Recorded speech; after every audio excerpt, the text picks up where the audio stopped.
الحمد لله رب العالمين الحمد والثناء لحق المعبود والسند المسجود وواجب الوجود الذي تفرد بالأحدية وتوحد بالوحدانية وتنزه بالسبحانية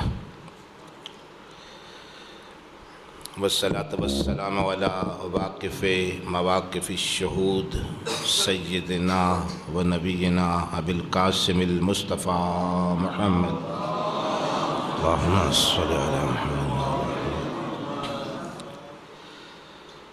وعلى آله الطيبين الطاهرين المنتجبين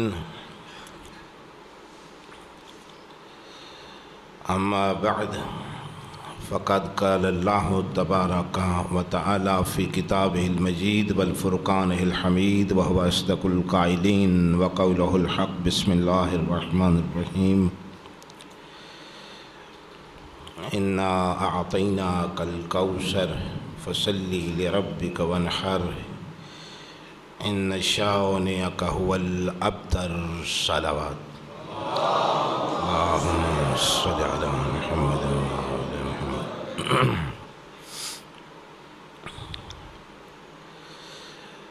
بنت رسول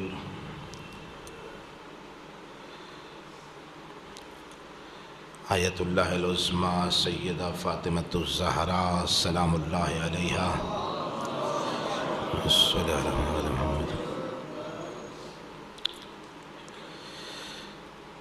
ایک ایسی ہستی ہیں کہ جن کے متعلق میرے جیسا کم علم بلکہ بے علم کیا گفتگو کر سکتا ہے، چونکہ مخدومہ کونین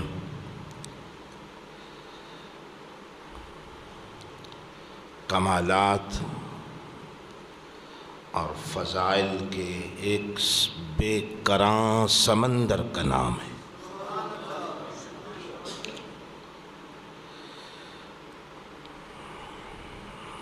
یہی سمندر کا لفظ امام جعفر صادق علیہ السلام مولا نے استعمال فرماتے ہیں ان جدتنا فاطمہ بحر العلم والکمال، ہماری جدہ فاطمۃ الزہراء سلام اللہ علیہا علم اور کمال کا سمندر ہے۔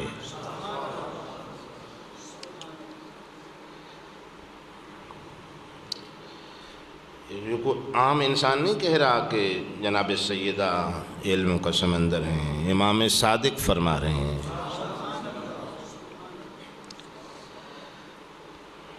جو خود علم کا سمندر ہو وہ کہے کہ علم کا سمندر ہے،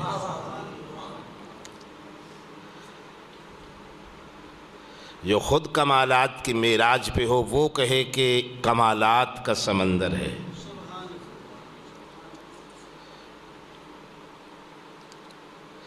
اور واقعی جو مستور باب مدینۃ العلم کا کف ہو، وہ کف حقیقی،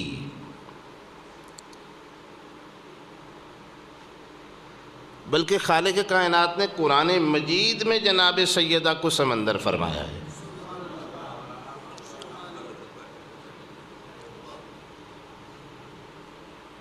بحران یلتقیان، یہ جو بحران تثنیہ ہے، ظاہر ہے تثنیہ کا صیغہ ہے، تو دو سمندر، وہ کون سے دو سمندر ہیں؟ ایک امیر المومنین کی ذات ہے جسے خالق کائنات مولا کو بھی سمندر کہہ رہا ہے، اور خالق کائنات قرآن مجید میں جناب سیدہ کو بھی سمندر کہہ رہا ہے۔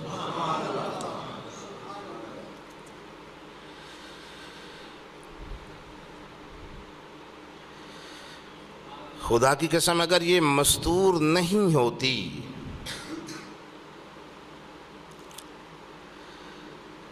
تو طفل اسلام جھولے میں ہی مر جاتا۔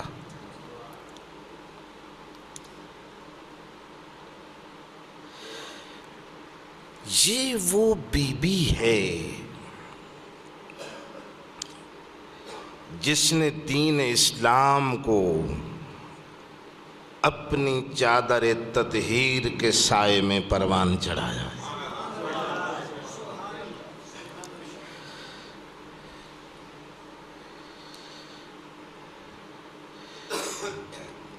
یہ صرف صدیقہ نہیں بلکہ حقیقت صداقت ہے۔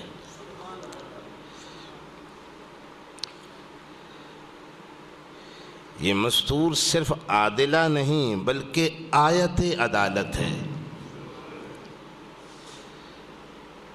دنیائے نبوت کی صبح کا نام فاطمہ ہے۔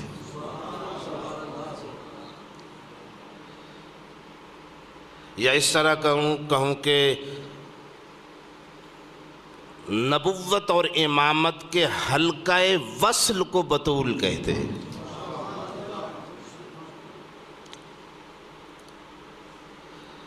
اللہ کی عظمت، علم کی طاقت،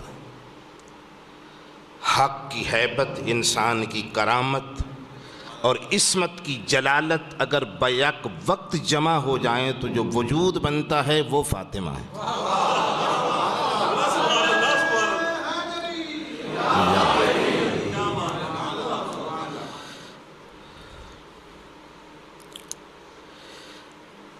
کیا کہا جا سکتا ہے اس بی بی کے متعلق جس کے متعلق معصوم یہ گواہی دے رہے ہوں کہ مغرب کی نماز کے بعد حسن کی ولادت ہوئی ہے اور عشاء کی نماز بطول نے پڑھی ہے۔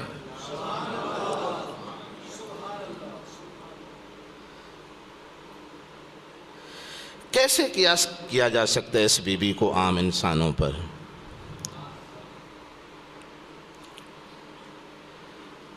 مجسم صداقت،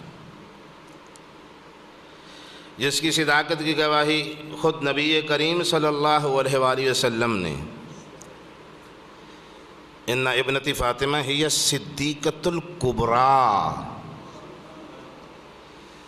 یہ لفظ کبریٰ آپ کو کہیں بھی کسی مسعود کے لیے پوری تاریخ انسانیت میں یہ لفظ صدیقہ کے ساتھ کبریٰ جو ہے جناب مریم کے ساتھ بھی نہیں ہے۔ امہ صدیقہ قرآن مجید میں جو لفظ ہیں جناب مریم صدیقہ، صدیقۃ الکبریٰ نہیں، ہی صدیقۃ الکبریٰ۔ لوگوں نے اس بی بی کو صدیقہ کہا ہے، ان کی بھی گواہی موجود ہے۔ ام المومنین کی گواہی بھی موجود ہے۔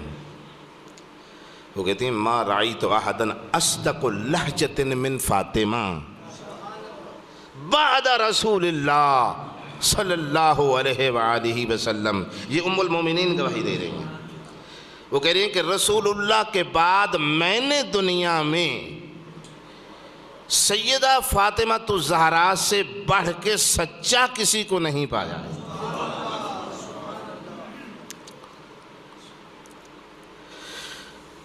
اور صرف یہ نہیں کہ بی بی کی شخصیت یک بعدی ہے، کسی ایک حوالے سے کسی ایک زاویے سے اگر دیکھا جائے، نہیں، کسی بھی زاویے سے آپ دیکھیں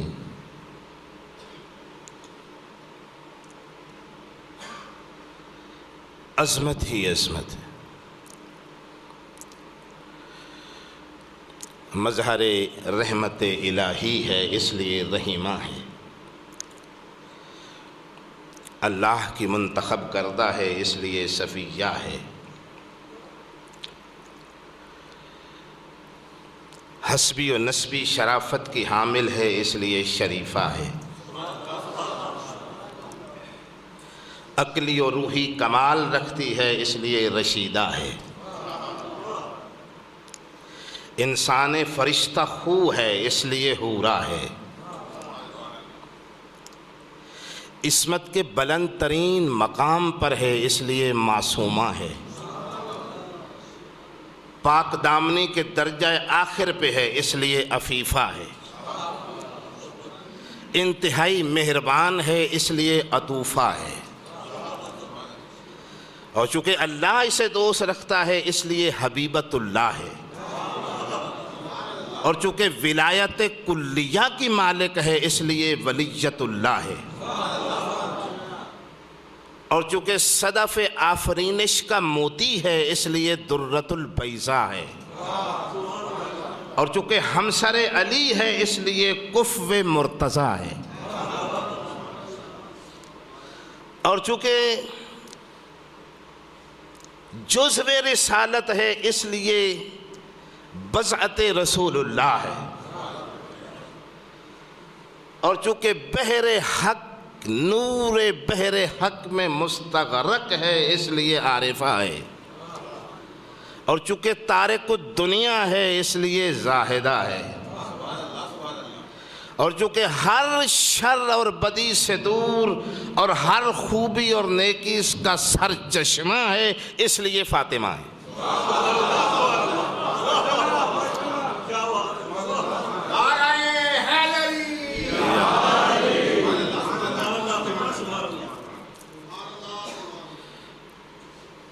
اور چونکہ ہر بات میں سچی ہے اس لیے صدیقہ ہے،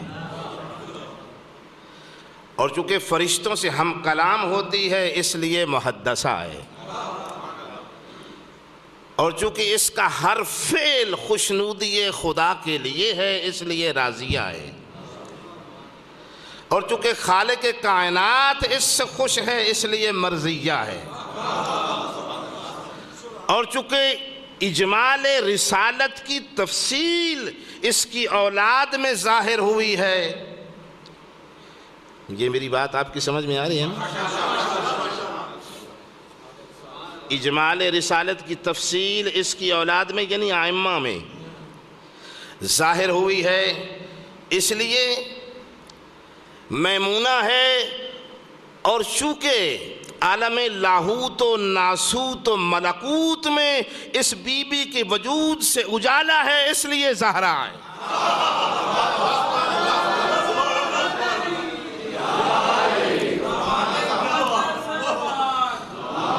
اللہم صلی علی محمد پر وہ حدیث درمیان میں ادھوری نہ رہ جائے کہ نبی کریم فرما رہے ہیں ہی صدیقۃ الکبریٰ۔ اگلا جملہ جو رسالت مآب صلی اللہ علیہ وآلہ وسلم نے ارشاد فرمایا ہے اسے صرف اجمالاً بیان کر سکتا ہوں میں، اگر تفصیل اس کی بیان کی جائے تو اس کے لیے ایک کتاب چاہیے۔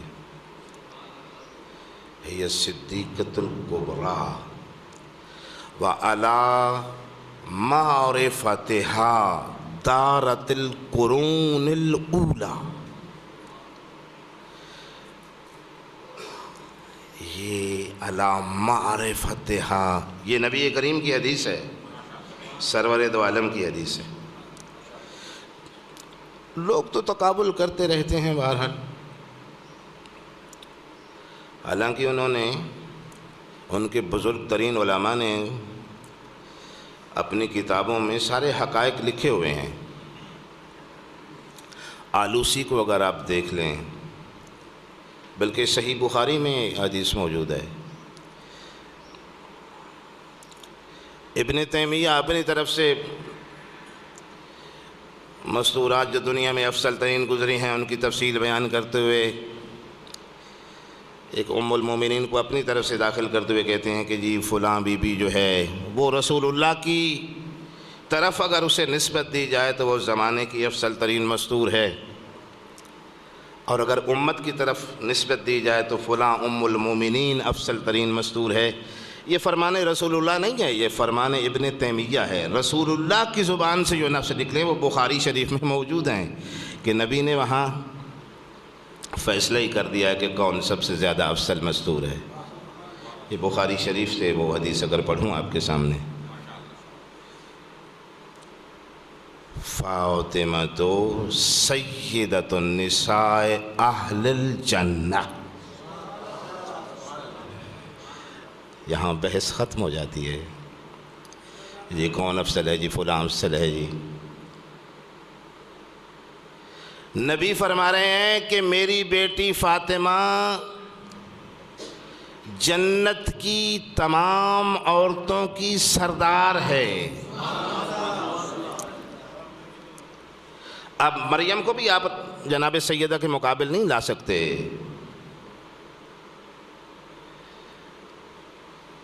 چونکہ مریم بھی جنتی عورت ہے، اور نبی فرما رہے ہیں میری بیٹی جنتی عورتوں کی سردار ہے۔ جناب آسیہ بنت مزاحم کو نہیں لا سکتے ہو، وہ جنتی عورت ہے، اور جناب سیدہ جنتی عورتوں کی نبی فرما رہے ہیں سردار ہے۔ اسی ام المومنین کو کیسے لایا جا سکتا ہے؟ جو لوگ کہتے ہیں کہ جی وہ ام المومنین بڑی بات ہے، مومنین کی ماں، بھئی ٹھیک ہے ام المومنین بڑی بات ہے، لیکن ام ابیہا ہونا اس سے بڑی بات ہے۔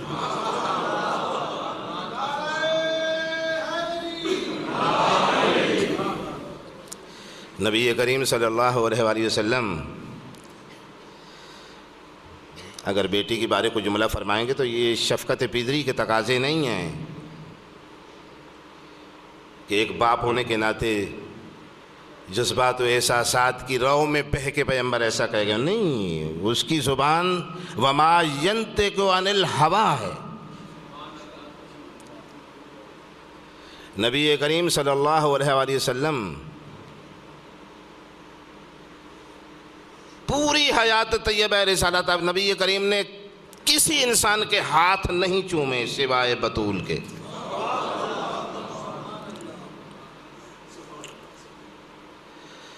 میرے سامنے اگر کوئی مجتہد آ جائیں تو میں ان کے ہاتھ چوموں گا۔ اگر مجتہد کے سامنے امام زمانہ علیہ السلام آ جائیں تو مجتہد امام زمانہ کے ہاتھ چومیں گے، اور امام زمانہ علیہ السلام کے سامنے اگر امام حسین آ جائیں تو امام زمانہ امام حسین علیہ السلام کے ہاتھوں کا بوسہ لیں گے، اور اگر امیر المومنین امام حسین علیہ السلام کے سامنے آ جائیں تو امام حسین علیہ السلام امیر المومنین کے ہاتھوں پہ بوسہ دیں گے، اور اگر امیر المومنین کے سامنے سید الانبیاء محمد مصطفیٰ احمد مجتبیٰ آ جائیں تو امیر المومنین سرور دو عالم کے ہاتھوں کا بوسہ دیں گے، اور سرور دو عالم بطول کے ہاتھوں پہ بوسہ دے رہے ہیں۔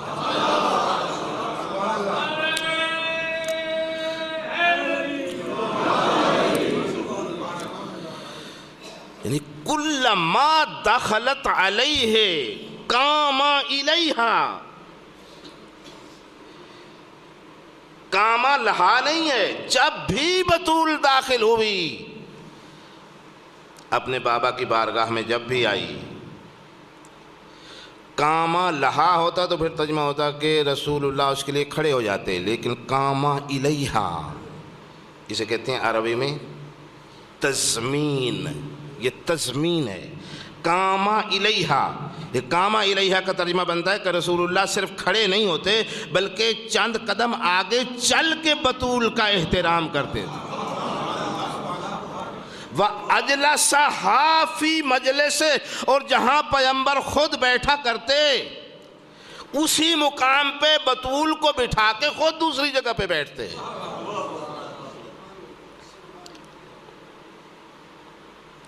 اور یہاں ایک ام المومنین نے سوال کر دیا تھا کہ یا رسول اللہ آپ ایسا کیوں کرتے ہیں آخر؟ رسول اللہ کا جواب ہے، بخدا یہ رسول اللہ کے لفظ ہیں، فرمایا اپنی مرضی سے نہیں، اللہ کا حکم ہے کہ میرے حبیب جب بطول آئے تو کھڑے ہو کے احترام کیا کرو۔ اللہ کے حکم سے بطول کا احترام کرتا ہوں۔ تاریخ بشریت میں کسی باپ نے کسی بیٹی کا اتنا احترام نہیں کیا ہوگا جیسا رسول اللہ نے۔ دروازے پہ آ کے رکنا، دستک دینا، اور جب بلکہ سفر پہ جب کبھی جاتے تو سب سے آخری فرد جس سے مل کے جاتے وہ جناب سیدہ ہوتی ہیں، اور سفر سے پلٹ کے آتے تو سب سے پہلے جس کے گھر میں حاضری دیتے وہ گھر جناب سیدہ سلام اللہ علیہ۔ اور جب بھی بطول سے ملنے کے بعد اس سے گھر سے رسول اللہ نکلتے تو پشت کر کے نہیں چلتے تھے، پیغمبر کا چہرہ بطول کی طرف ہوتا اور پچھلے قدموں پہ چلتے ہوئے دروازے سے نکل جاتے.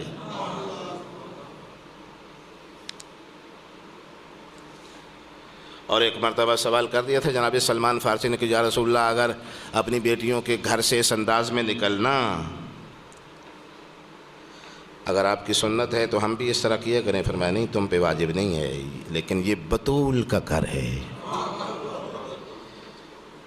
یہ ایک استثنائی مورد ہے، یہ چیز تمہارے لیے نہیں ہے. شاید رسول اللہ اتمام حجت کیا کرتے تھے، لوگوں کو بتانا چاہتے تھے.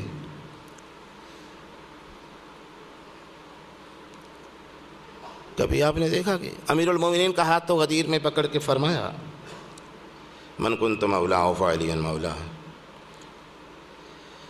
کوئی بیٹی کا ہاتھ پکڑ کے لے جاتا ہے مسجد میں.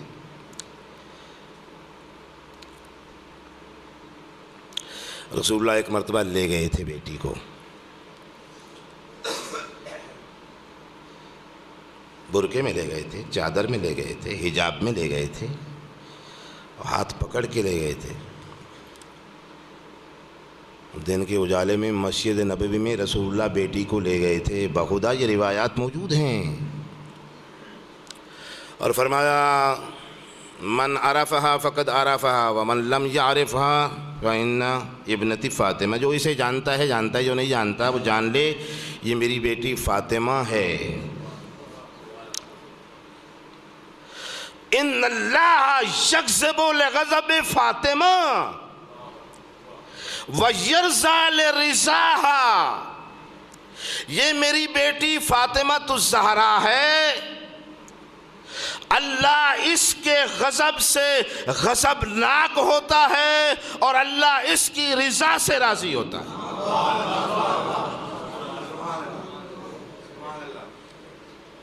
جی وہ حدیث ہے، آپ صحاح ستہ میں دیکھیے اسے. ابن تیمیہ بھی اس کا انکار نہ کرے گا. اب اسے کھول کے آپ کیسے بیان کیا جائے کہ یہ نبی کریم نے کیا فرما دیا. ان اللہ یغضب لغضب فاطمہ، اللہ فاطمہ کے غضب سے غضبناک ہوتا ہے. یعنی بطول اگر کسی پہ غضبناک ہو جائے، بطول غضبناک نہیں ہوئی، اللہ غضبناک ہوا ہے.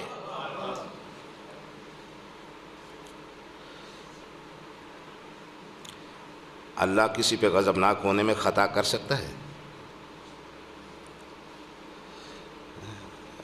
ہم جیسے لوگ تو غضبناک ہونے میں خطا کر جاتے ہیں نا. ہو سکتا ہے مجھے بانی کی طرف سے چائے ملنے میں اگر لیٹ ہو جائے تو میں غضبناک ہو جاؤں، وہ میرا غضب ٹھیک ہوگا، درست ہوگا؟ نہیں.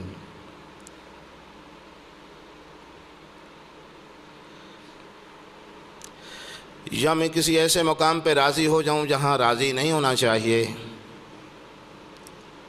یا ایسی بات پہ غضبناک ہو جاؤں تو غضب میں خطا ہو سکتی ہے. بلکہ جناب یونس بن متا کے متعلق ہے اذ ذہب مغاضبا ظنون اذ ذہب مغاضبا فظن ان لن نقدر علیہ. یہ کیا ہے میرے بھائی؟ ظنون جناب یونس بن متا کے دوسرا نام ہے. غضبناک ہو کے چل دیا، فظن ان لن نقدر علیہ. اللہ کی قسم جناب سیدہ کا مقام بہت آگے ہے، اور اس نے گمان کیا کہ شاید ہم اس پہ قدرت نہیں رکھتے ہیں. وَظَنُّونَ إِذْ ذَهَبَ مُغَاضِبًا. ایک وہ غضب ہے اور ایک یہ غضب ہے کہ نبی فرما رہے ہیں کہ کسی پہ اگر بطول غضبناک ہو جائے تو بطول کا غضب اللہ کا غضب ہے، تو اللہ کے غضب میں خطا نہیں ہو سکتی، تو بطول کے غضب میں بھی خطا نہیں ہو سکتی. اور یہیں سے عصمت جناب سیدہ فاطمہ الزہرا ثابت ہو جاتی ہے. جو غضب میں خطا نہیں کر سکتی،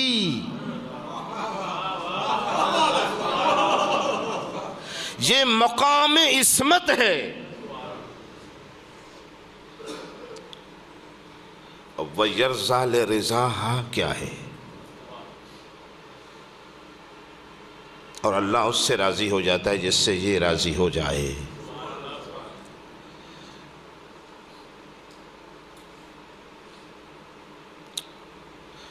اب رضا کیا ہے؟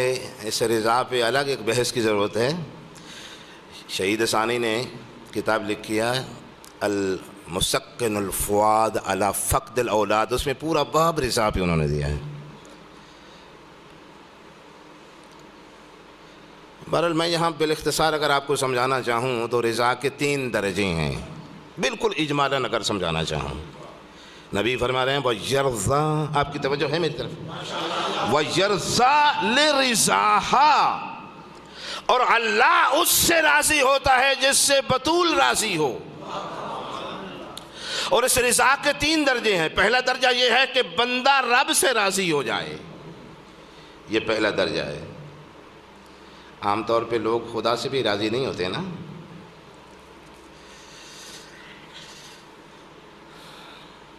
دولت دے تو کہتے ہیں یہ کم ہے اور ہونی چاہیے، راضی نہیں ہوتے. جاگیر، ایک جاگیر دے تو کہتا ہے کہ نہیں 2 جاگیریں اور ہونی چاہیے، راضی نہیں ہوتا. صحت و تندرستی عطا کرے تو جتنی نعمتیں خدا بند عالم دیتا چلا جائے. کچھ لوگ راضی نہیں ہوتے، کچھ لوگ تو مصیبتوں میں بھی راضی رہتے ہیں. تو پہلا درجہ یہ ہے کہ بندہ رب سے راضی ہو جائے. دوسرا درجہ یہ ہے کہ رب بندے سے راضی ہو جائے. یہ اس سے بلندتر درجہ ہے کہ رب بندے سے راضی ہو جائے. یہ بڑی بات ہے، بڑی منزل ہے کہ رب بندے سے راضی ہو جائے. رضی اللہ عنہم ورضوا عنہ، قرآن مجید کی آیت ہے. اللہ ان سے راضی ہے، وہ اللہ سے راضی ہیں. ذالک الفوز العظیم، اور قرآن کہہ رہا ہے کہ اگر کسی سے اللہ راضی ہو جائے یہ فوز عظیم ہے، یہ واقعی فوز عظیم ہے. لیکن اس سے بھی ایک بلند تر مقام ہے، اور وہ یہ ہے کہ رب بندے کی رضا کو تلاش کرے.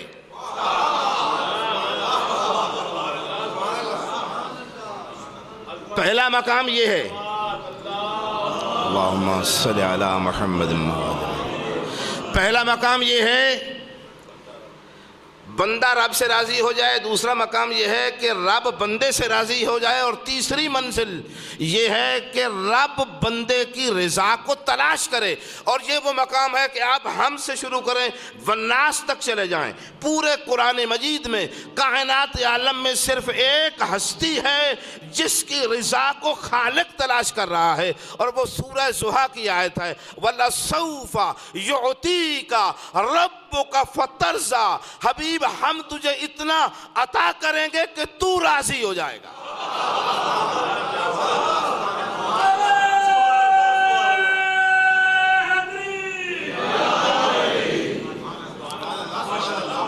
جیتے رہے، مالک آپ کو سلامت رکھے. آپ کی توجہ ہے نا میری طرف؟ وَلَسَوْفَ يُعْطِيكَ رَبُّكَ فَتَرْضَىٰ. يُعْطِيكَ کو ذہن میں رکھیے گا. یعطیک، حبیب ہم تجھے کچھ ایسا عطا کریں گے. اور یہ یعطی مضارع ہے، اس سے پہلے سوفا آیا ہے. یہ مستقبل قریب کے معنی میں لے جائے گا اسے. وَلَسَوْفَ يُعْطِيكَ، حبیب، اب ترجمہ یوں ہونا چاہیے، حبیب ہم ان قریب تجھے کچھ ایسا عطا کریں گے کہ تو عطا کریں گے کہ تو راضی ہو جائے گا. اب پورا قرآن دیکھیے اللہ نے کیا عطا کیا. اِنَّا أَعْطَيْنَاكَ الْكَوْثَرَ، حبیب ہم نے تجھے فاطمہ جیسی بیٹی عطا کی ہے.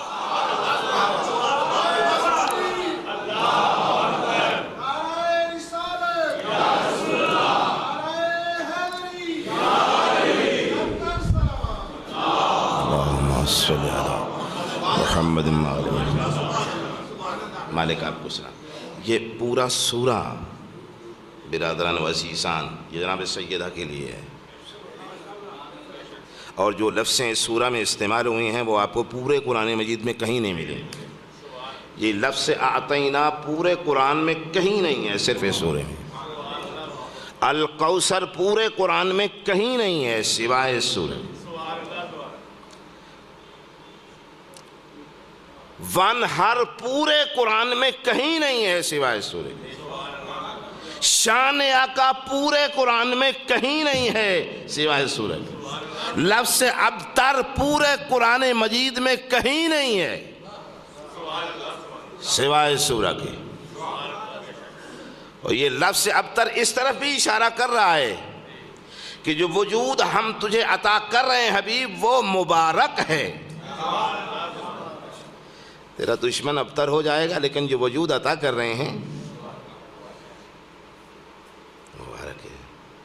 بی بی کا ایک لقب بھی ہے المبارکہ. جس طرح قرآن مجید جس رات کو نازل ہوا ہے انزلناہ فی لیلۃ مبارکہ، وہ لیلہ مبارکہ کون سی ہے؟ انا انزلناہ فی لیلۃ القدر. ہم نے اس قرآن کو لیلۃ القدر میں نازل کیا ہے. امام جعفر صادق علیہ السلام مولا فرما رہے ہیں اللہم صلی مولا فرما رہے ہیں ان جدتنا فاطمہ لیلۃ القدر، میری جدہ فاطمہ الزہرا لیلۃ القدر ہے. اور لیلۃ القدر وہی ہوتی ہے نا جس میں قرآن نازل ہو. تو یہ جو ماہ رمضان المبارک کی لیلۃ القدر ہے اس میں یہ قرآن صامت نازل ہوا ہے. اور بطول وہ لیلۃ القدر ہے جس کی آغوش میں قرآن ناطق نازل ہوئے.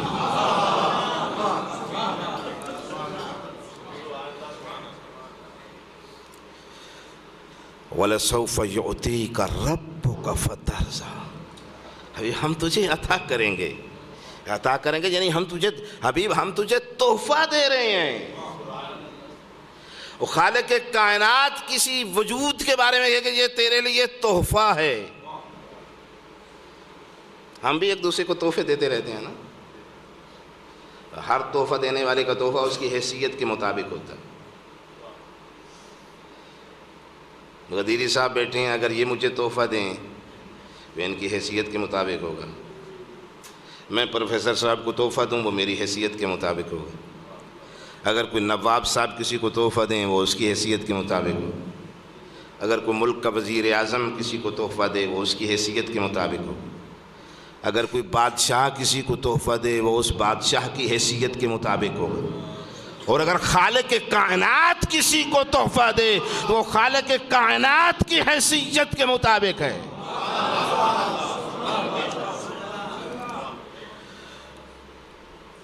یہ کوئی اتنا عظیم تحفہ تھا وجود بطول کی صورت میں کہ رب العالمین نے فرمایا حبیب خدیجۃ الکبریٰ کا گھر اب چھوڑ دیں. 40 راتیں اپنے چچا ابو طالب کے گھر میں جا کے رہیں. 40 راتیں 40 دن 40 راتیں عبادت کریں، 40 راتیں قیام کریں، 40 راتیں رکوع و سجدہ کریں، دن کو 40 دن روزہ رکھیں.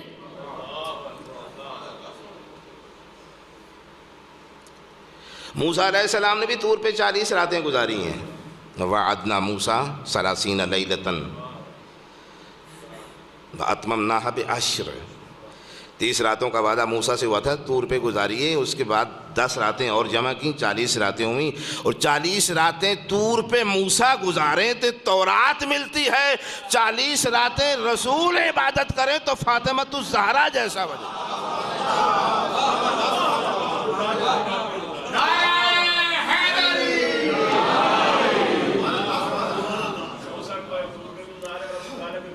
مالک آپ کو سلامت. بلند آواز سے درود پڑھیں محمد والے محمد.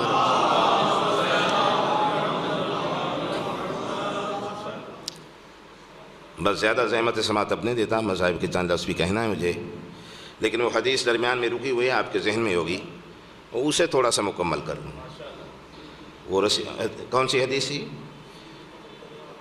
ابنت فاطمہ ہی صدیقۃ الکبریٰ وعلی معرفتہا دارت القرون الاولیٰ. یہ نبی فرما رہے ہیں میری بیٹی فاطمۃ الزہرا صدیقہ کبریٰ ہے، اور گزشتہ جتنی صدیاں گزری ہیں اور جتنے ادوار گزرے ہیں اور جتنے انبیاء اور ان کی امتیں گزری ہیں، ان امتوں پر میری بیٹی فاطمۃ الزہرا کی معرفت واجب تھی اور مودت واجب تھی.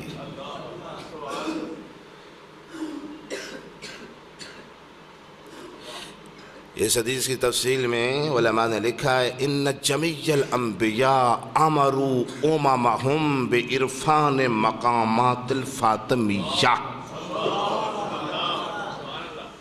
ان جمیع الانبیاء تمام نبیوں نے امروا حکم دیا اممہم اپنی امتوں کو بعرفان مقامات الفاطمیہ کہ سیدہ کونین سیدہ فاطمۃ الزہرا سلام اللہ علیہا کی معرفت حاصل کرو. اور اگلا جملہ اللہ کی قسم اس سے بھی عظیم تر ہے. فرماتے ہیں کہ گزشتہ نبیوں کی امتوں میں سے کسی بھی امتی کا عمل اس وقت تک قبول نہیں ہوتا تھا جب تک اس کے دل میں مودت جناب سیدہ نہ ہو.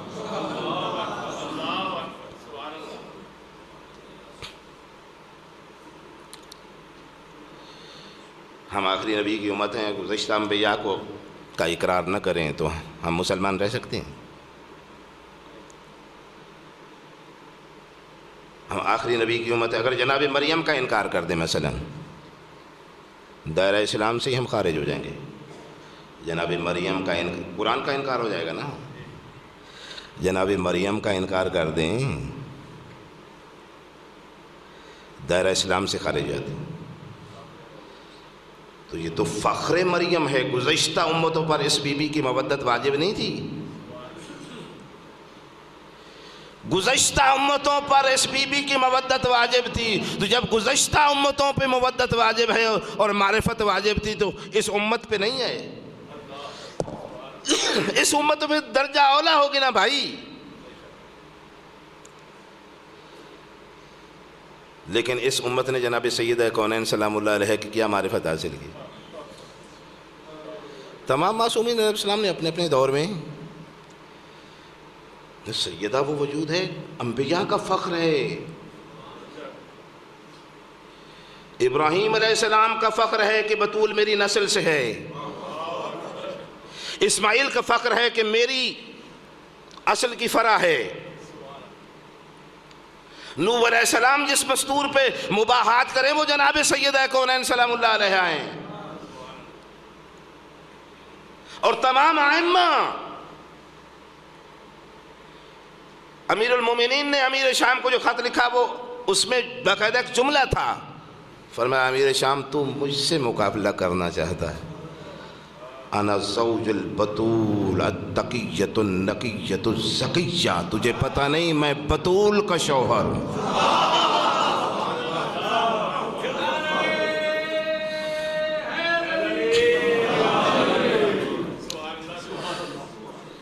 جناب سیدہ وہ وجود ہے کہ میدان کربلا میں روز عاشور امام حسین کا خطبہ پڑھیے آپ. ان الدئی ابن الدئی قد رکزنی بین السلۃ والذلۃ وہیہات من الذلہ ویعب اللہ لنا ورسولہ والمؤمنون وحجور طابت وطہرت. یہ جناب سیدہ کا وجود ہے. امام حسین کس انداز میں فخر کر رہے ہیں؟ مولا فرما رہے یہ مولا کا خطبہ ہے کربلا میں. حسین جیسے امام کہہ رہے ہیں یزید حسین سے بیعت مانگتا ہے. یزید کو پتہ نہیں میں نے کس پاکیزہ آغوش میں پرورش پائی ہے.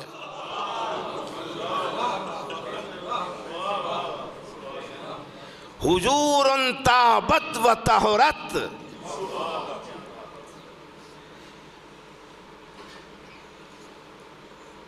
امام زمان علیہ السلام جس بھی کے مدرک کہیں ان لی اسوۃ فی ابنۃ رسول اللہ. ان لی اسوۃ امام زمانہ وہ ہیں کہ اولو العزم پیمبر صاحب کتاب و شریعت عیسیٰ علیہ السلام جیسا نبی و رسول اور اولو العزم پیمبر جس کے پیچھے کھڑے ہو کے نماز پڑھ رہا ہو، وہ امام آگے کہیں کہ میری جدہ فاطمۃ الزہرا کی سیرت میرے لیے نمونہ عمل ہے، ولی اسوۃ فی ابنۃ رسول اللہ۔ اور امام عسکری علیہ السلام یہ فرماتے نظر آئے نحن حجت اللہ علی الخلق اجمعین وان جدتنا فاطمۃ الزہرا حجت اللہ علینا، ہم تمام خلائق پر اللہ کی حجت ہیں اور ہماری جدہ فاطمۃ الزہرا ہم 11 اماموں پہ حجت ہے، یعنی حجت الحجج، وہ بی بی جو حجتوں کی حجت ہے۔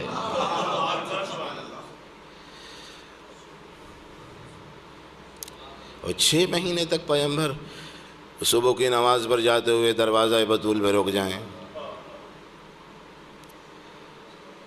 6 مہینے تک اپنی رحلت سے پہلے کیا سمجھانا چاہتے تھے رسول اللہ؟ وَأَخَذَ بِأُسَادَةِ الْبَابِ، دروازے کی کنڈی تھام لیا کرتے، الصلاۃ والصلاۃ السلام علیکم یا اہل بیت النبوہ، قال اللہ تعالی فی شأنکم انما یرید اللہ لیذہب عنکم الرجس اہل البیت ویطہرکم تطہیرا۔ یا رسول اللہ آپ یہ دروازہ بطول پہ 6 مہینے تک رک کے بلند آواز میں پورے اہل مدینہ کو کیوں آخر یہ سنا رہے ہیں؟ بارگاہ رسالہ سے یقیناً یہی جواب آئے گا کہ کوثر عباس اپنی امت کو یہی بتانا چاہتا ہوں کہ جس دروازے کا احترام میں رسول اس حد تک کر رہا ہوں، اس دروازے پہ آگ لے کے نہ آ جانا۔ اجرکم علی اللہ، مالک آپ کو سلامت رکھے۔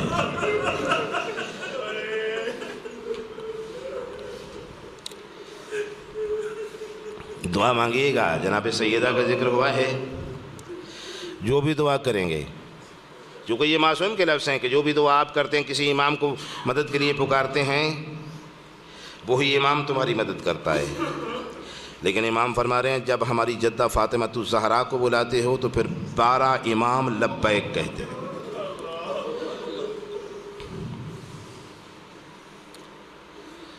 اور یہ ایک مجتہد کے لفظ ہیں جنہوں نے فرمایا، آغا وحید خراسانی کے لفظ ہیں، انہوں نے فرمایا کہ اگر کوئی درخواست امام زمانہ علیہ السلام کی بارگاہ میں پیش کرنا ہو نا تو جناب سیدہ کے واسطے سے پیش کرو،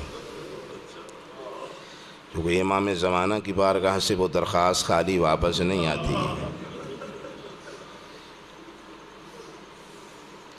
آپ نے سنا کہ 1100 سال سے خون رو رہے ہیں، کون سا درد ہے جو لورا رہے ہیں؟ سید مہدی بحر العلوم نے عالم رویا میں سوال کیا، مولا واقعی خون روتے ہیں؟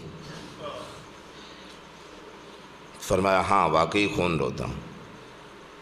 لَأَبْكِجَنَّ لَكَ بَدْلَ الدَّمُوِ الدَّمَنِ، دمو نہیں دمن، آنسو نہیں پانی نہیں، میں خون روتا ہوں۔ لَأَنْدُبَنَّ لَكَ صَبَاحًا وَمَسَاءً، صبح و شام تیرا مرثیہ پڑھتا ہوں۔ خون، مولا خون روتے ہیں؟ واقعی خون؟ فرمایا ہاں واقعی خون روتا ہوں۔ کون سا درد ہے؟ کیا اکبر کی جوانی؟ فرمایا نہیں، اکبر ہوتے تو وہ بھی روتے۔ عباس کے بازو؟ فرمایا نہیں، عباس ہوتے تو وہ بھی اس درد کو روتے۔ مولا کیا عسکر کی مسکراہٹ؟ فرمایا نہیں۔ قاسم کے ٹکڑے؟ کیا حسین کا سجدہ؟ بسم اللہ، بس میں سمیٹ رہا ہوں، آپ کی توجہ ہے میری؟ کون سا درد؟ مجھے چند لمحے پڑھنا ہے، آپ کی توجہ میری طرف ہونی چاہیے، طویل مصائب نہیں پڑھنا مجھے، لیکن چند لمحہ جو بڑے اطمینان سے آپ سمجھ فرمائیں۔ کون سا درد رلاتا ہے آپ کو جو لہو روتے ہیں؟ فرمایا ماں کا دربار میں جانا، بیٹی کا بازار میں جانا۔ اجرکم اللہ، اجرکم اللہ۔ مقبول مجلس ہے، سادات عظام کی بچھائی ہوئی صفحہ ایسا ہے میرے۔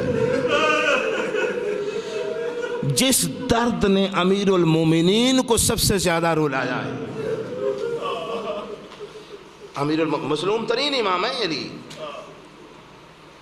ایرانی کہا کرتے ہیں اول مظلوم عالم، یعنی علی اول مظلوم عالم، حسین سے زیادہ مظلوم ہے وہ کہتے ہیں، اور دلائل موجود ہے کہ امیر المومنین حسین سے زیادہ مظلوم ہیں، اور یہ علماء کی دی ہوئی دلیل ہے جو آپ کی بارگاہ میں پیش کر رہا ہوں۔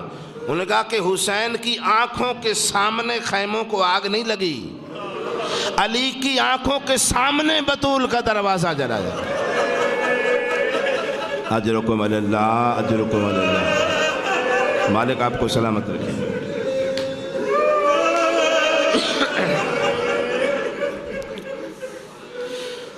ایک مرتبہ مسجد میں بحث ہو رہی تھی لوگوں کے درمیان، کو کہہ رہا تھا کہ یار کسی انسان پہ مشکل ترین وقت کون سا آتا ہے کسی شریف پہ؟ کسی نے کہا کہ جب کوئی دروازے پہ ادھار مانگنے آ جائے، کسی نے کہا نہیں جب کسی کا جوان بیٹا مر جائے۔ اتنے امیر المومنین نے دہلیز مسجد سے اندر قدم رکھا تو لوگوں نے کہا نہیں مولا سے پوچھتے ہیں، امام قریب آئے، مولا آپ بتائیں کسی انسان کی زندگی کا مشکل ترین وقت کون سا ہوتا ہے؟ روتے روتے زمین پہ بیٹھ گئے، فرمایا اگر علی سے پوچھتے ہو کسی انسان کی زندگی کا مشکل ترین وقت وہ ہوتا ہے جب اس کی آنکھوں کے سامنے اس کی شریف زوجہ کی توہین۔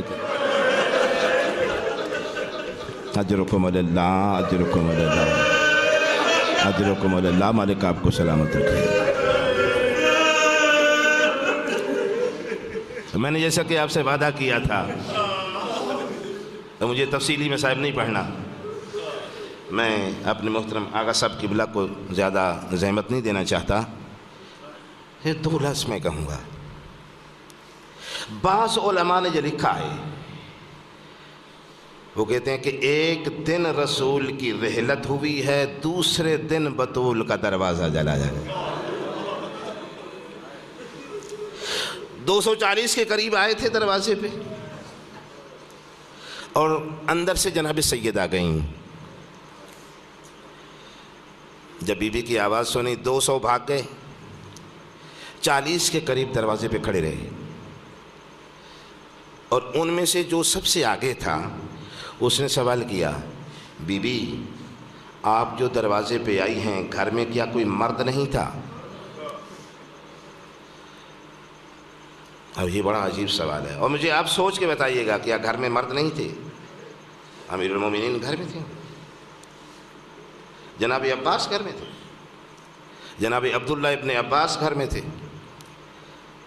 زبیر ابن عوام گھر میں تھے، یہ سارے ہاشمی گھر میں موجود تھے، تو بی بی دروازے پہ کیوں گئی ہیں؟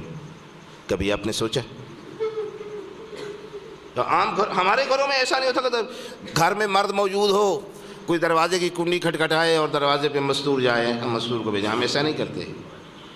یہاں جناب سید نے خود جواب دیا ہے، جب اس نے کہا نا کہ بی بی آپ جو دروازے پہ آئی ہیں گھر میں کوئی مرد نہیں تھا، تو میری مخدومہ نے فرمایا کہ تیری ظلمت کو دور کرنے کے لیے مشکاوت الہی کی ضرورت تھی، اس لیے مشکاوت نور الہی آئی ہے۔ اور خداوند عالم کی قسم عزادارو، مالک آپ کو سلامت رکھے، میں آپ کا دعا گو ہوں، بس آخری 2 لفظ کہنے لگا ہوں۔ آپ یقین مانیے گا کہ یہ جو بطول چل کے گئی ہے دروازے پہ، چند لمحوں میں جناب سیدہ نے یہ محاذ جیت لیا۔ یہ ایک جنگ تھی، ایک محاذ تھا۔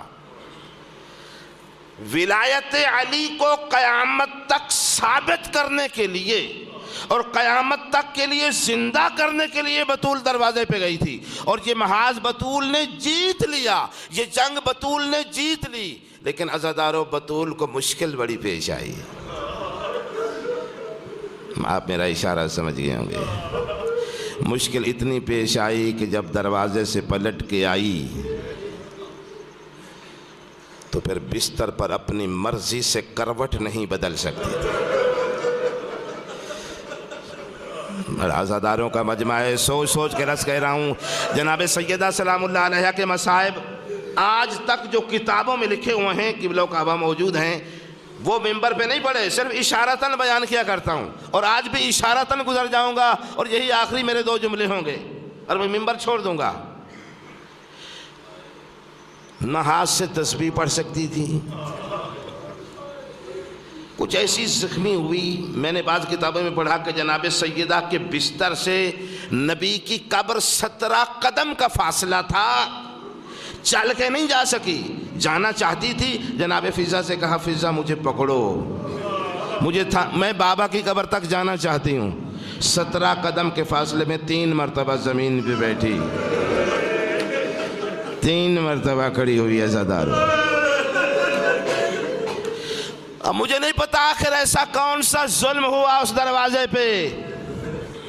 اشارتاً بیان کروں، کچھ لفظ چھوڑ دیتا ہوں، کچھ کہہ دیتا ہوں۔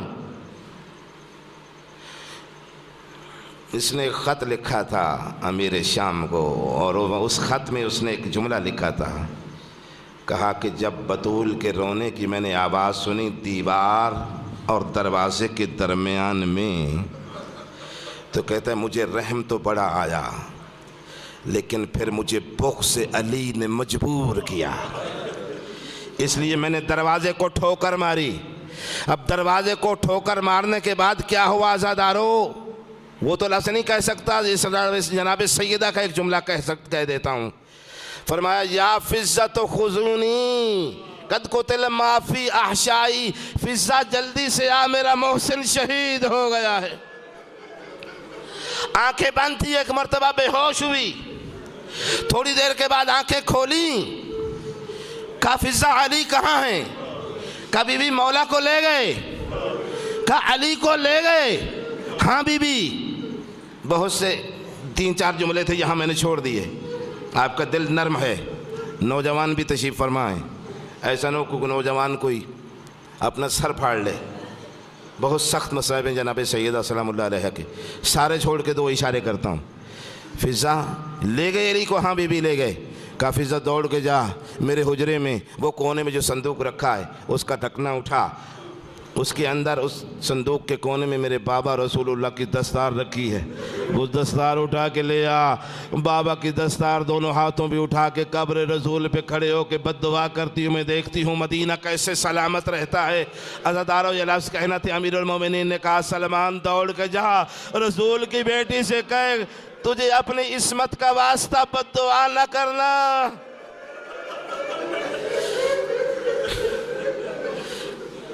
چند دن زندہ رہی ہے، لیکن اتنا روئی ہے، بکاؤن عالم میں 5 بکاؤن عالم ہیں سب سے زیادہ رونے والے، ان میں شامل، اتنا روئی ہے بطول، لیکن اس وقت روتی تھی جب علی نہیں ہوتے تھے۔ لیکن ایک دن مولا گھر میں داخل ہوئے بغیر دستک دیے ہوئے۔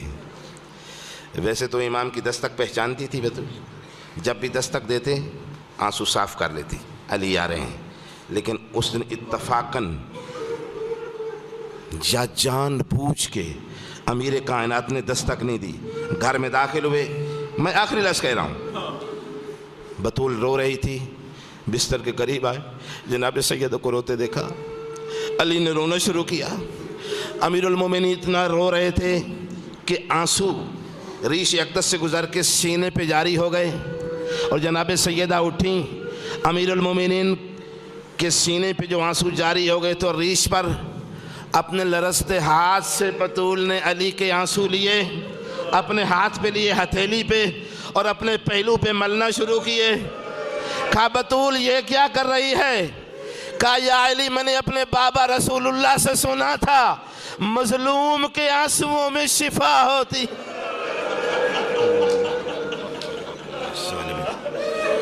وسلم